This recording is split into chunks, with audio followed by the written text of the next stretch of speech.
룻기가 오늘 말씀에서 끝이 납니다. 룻기가 전체 4장인데 하나님께서 어떻게 섭리하시는지 보여줍니다. 특별히 룻기는 아마도 이 기록한 연대가 사사기, 룻기, 사무엘상 이렇게 진행이 되지 않습니까? 근데 다윗의 증조 할아버지가 보아스거든요. 그러니까 시기적으로 보면 사사 시대입니다. 그렇죠? 마지막 사사인 사무엘이 사울 왕과 다윗에게 기름을 부었으니까 약 그거보다 한 100여 년 전 앞이니 사사 시대인 거죠. 그 사사 시대는 우리가 이스라엘 역사의 암흑기라고 부릅니다. 하나님께 죄를 짓고 또 회개하고 은혜를 받고 그럼에도 또 불구하고 죄를 짓고 이런 악순환이 반복되던 신앙의 암흑기가 사사 시대죠. 자, 그 사사 시대에 신실하게 하나님의 섭리를 믿고 하나님을 따랐던 한 여인의 지고지순한 신앙, 한 가문의 희망을 보여주는 내용이 룻기입니다. 그 암흑과 같은 시대에 한 믿음의 여인을 통하여 가장 이스라엘의 찬란한 번영을 이루었던 다윗 왕이 태어나게 되니까 사사 시대가 비록 어두웠지만 그러나 그 중에 신실하게 신앙을 지킨 사람을 통해 이스라엘의 가장 찬란히 빛났던 왕, 심지어 그 다윗을 기리면서 다윗이 지금 이스라엘의 국기에도 들어가 있죠. 이 이스라엘 국기에 있는 별이 다윗의 별입니다. 그만큼 이스라엘 역사에 가장 훌륭하고 뛰어났던 왕을 낳는 그 계보가 이어지는 그 놀라운 역사의 현장이 언제 있었냐? 사사기 중에 룻이라고 한 여인을 통해 있었던 거죠. 그런 의미에서 보면 룻기는 4장밖에 되지 않지만 굉장히 구약 성경에서 중요한 위치를 차지하고 있다. 그렇게 말할 수 있습니다. 자, 그 룻기가 이제 마무리가 되고 있는 거죠. 자, 7절에 보니까 그렇게 누군가에게 기업 물을 권리를 갖고 있는데 기업 물을 권리를 1순위로 갖고 있는 사람이 자기의 권리를 다른 사람에게 양도할 때는 어떻게 증표로 무엇을 했느냐? 어떻게 했느냐? 자신의 신발을 벗어서 그 2순위에 있는 사람에게 주는 것으로 증표를 삼는 일이 있었습니다. 7절과 8절에 보면 첫 번째로 나오미와 룻의 기업물을 책임있던 사람이 그 책임을 보아스에게 넘기기로 많은 사람들 앞에서 많은 증인들 앞에서 약속을 하고 그 증표로 마치 도장을 쿵쿵 찍고 계약서를 쓰는 것처럼 자신의 신발을 벗어서 보아스에게 주었습니다. 그것이 이스라엘 중에 증명하는 전례가 되었다고 7절 끝에 말씀하고 있죠. 그래서 그 기업물을 자 1순위 기업물을 자가 2순위 기업물을 자인 보아스에게 네가 그 가정의 기업물을 자의 권리를 사라. 그리고 그의 신을 벗어서 보아스에게 줍니다. 9절에 보아스가 장로들과 모든 백성들 성문에 있으면서 성문에 오고 갔던 많은 사람들에게 너희들이 오늘 내가 이렇게 기업물을 권리를 산 것에 대한 증인이다 라고 선포를 합니다. 장로 10명 그 옆에 있던 모든 백성들이 이 일의 증인인 거죠.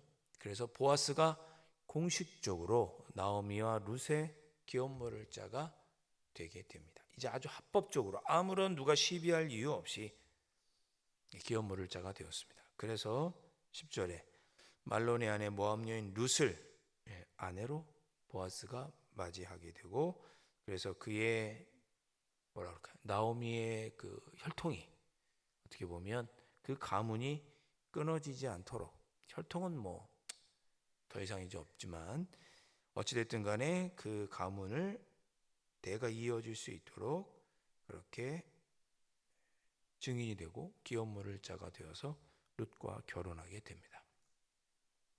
자, 그렇게 공식적으로 확정이 되자 11절에 그 증인이었던 백성들과 장로들이 보아스를 축복해 줍니다. 여러분들에도 이런 축복이 있기를 주님의 이름으로 축복하는데요. 11절에 뭐라고 축복하느냐? 먼저 보아스에게는 너의 집이 이 여인과 결혼함으로, 즉 네가 나오미와 룻의 기업을 물어줌으로, 그 사람들을 책임져 줌으로 그 여인이 룻이 라헬과 레아 두 사람 같게 하시고 그랬습니다. 라헬과 레아는 야곱의 부인이죠. 이스라엘의 시조가 되는 12아들을 낳았던 사람이 라헬과 레아죠. 물론 이제 몸종 2명이 더 있어서 자녀를 낳았지만 어쨌든 라헬과 레아가 야곱의 정실 부인이었고 그 둘이 낳은 자녀들이 이스라엘 지파의 시조가 되었습니다. 즉 네가 보아스가 룻과 결혼함으로 너의 후손이 이렇게 명문 가문이 되는 너의 후손들이 축복을 받기 원한다. 이렇게 보아스를 축복해 줍니다. 그리고 보아스는 에브라시라는 지역에서 유력하고, 그러니까 뭔가요?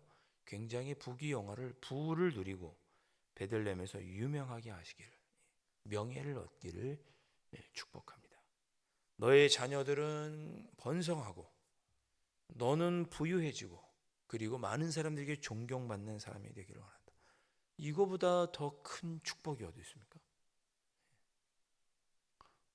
여러분이 이런 보아스가 받았던 이 축복이 여러분의 삶 속에도 있으시기를 주님의 이름으로 축복합니다. 여러분들 부유하게 되시고 명예도 얻으시고 후손들이 정말 번성하는 그런 은혜가 있으시기를 바랍니다. 그뿐만 아니라 또 이렇게 축복합니다. 12절에 이 젊은 여자로 말미암아 내게 상속자를 주사 내 집이 다말이 유다에 낳아준 베레스의 집과 같게 하시기를 원하노라. 유다는 다말에게서 베레스를 낳죠. 유다의 자녀들이 여러 있었지만 이 다말에게서 낳은 베레스가 유다의 계보를 이어갑니다. 우리 4장 맨 끝에 18절부터 나오죠. 베레스, 유다가 베레스를 낳고 베레스가 헤스론을 낳고 쭉 해서 다윗까지 가게 되는 족보가 4장 끝에 나옵니다. 즉 중요한 자녀, 그 지파를 세우고 나라를 세우는 훌륭한 인물도 후손들에게서 나왔으면 좋겠다. 이렇게 축복한 것입니다. 13절에 보면 결국 그렇게 해서 보아스가 룻과 결혼합니다. 결혼해서 아들을 낳게 되었습니다. 자, 14절부터는 룻이 아닌 나오미에 대한 축복입니다. 그렇게 아들을 낳았더니 14절에 여인들이 나오미에게 축복합니다. 나오미에게 이르되 찬송할지로다. 오늘 내게 기업 물을 자가 없게 하지 아니하셨도다. 네가 기업 물을 자를 얻어서 내 며느리가 좋은 사람 결혼하게 되고 그리고 그 사이에서 대를 이을 훌륭한 또 아들을 낳았으니, 아주 훌륭한지는 모르겠죠. 갓난아기가 태어났으니까 귀한 아들을 낳았으니 그 아이의 이름이 이스라엘 중에 유명하게 되기를, 명예를 얻기를 원하노라 라고 나오미를 축복합니다. 여러분 룻기를 잘 생각해 보세요. 룻기 1장에는 나오미가 스스로 뭐라고 해요? 나오미란 이름 자체가 기쁨이라고 하는 뜻이죠. 내 이름을 기쁨이라고 하지 말아라. 남편도 잃고 두 아들도 잃고 모압 땅에서 10년 동안 고생하다가 돌아왔으니 나는 더 이상 기쁨이 없다. 나를 고통이라고 고난이라고 불러달라. 룻기 1장에서 그랬죠. 그러나 룻기 4장에서는 어떻게 돼요?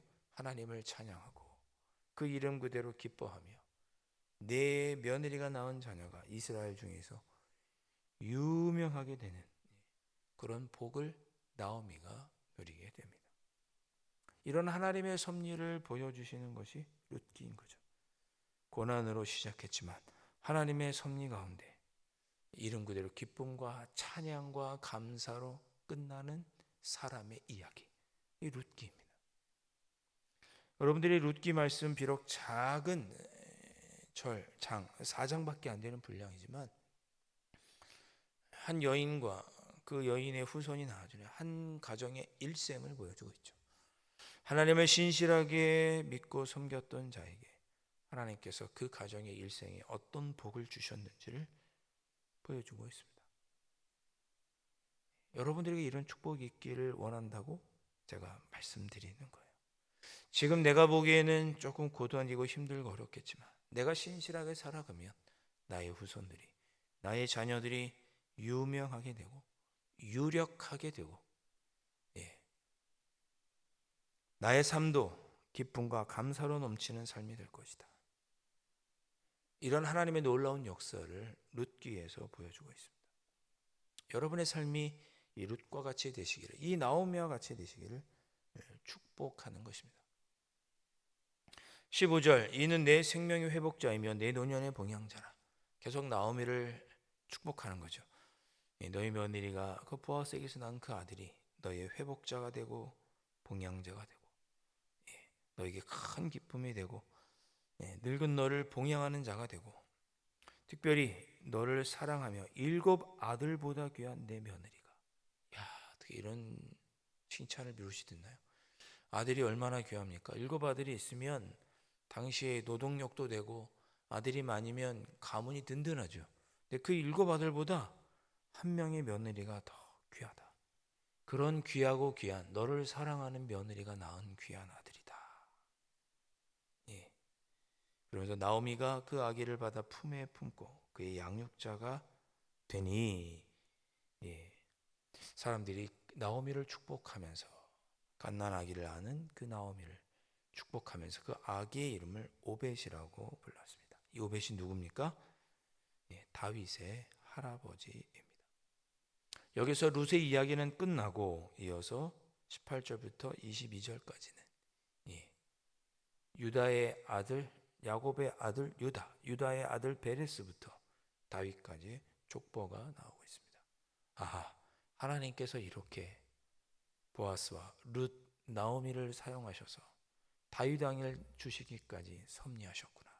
그것을 마지막에 족보가 보여주고 있습니다.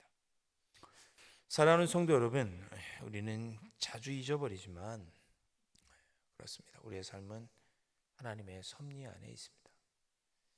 비록 오늘 우리의 삶이 고통 같고 죽음 같고 슬픔이 있어도 끝까지 하나님을 붙잡는 우리를, 하나님은 우리를 룻과 같이 나오미와 같이 여겨주셔서 마지막에는 선한 길로 이끄시고 우리의 자녀 후손들이 하나님 앞에서 귀하게 쓰임받는 복으로 우리에게 갚아주십니다.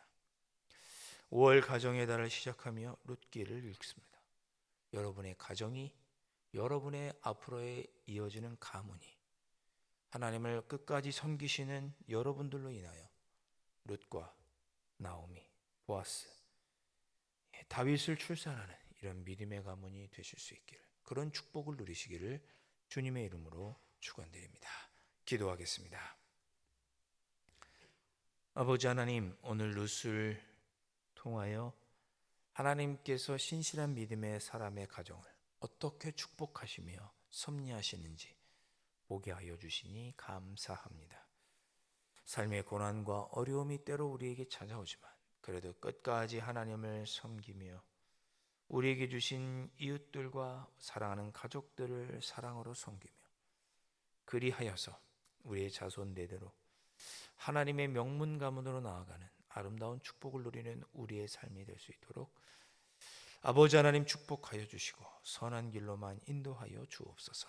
그렇게 하나님께서 우리의 삶을 섭리하여 주실 줄로 믿고 오늘 하루도 기뻐하고 감사하며 우리의 사랑하는 자녀 손들을 위해 기도하는 이 시간이 될 수 있도록 성령 하나님 인도하여 주시옵소서.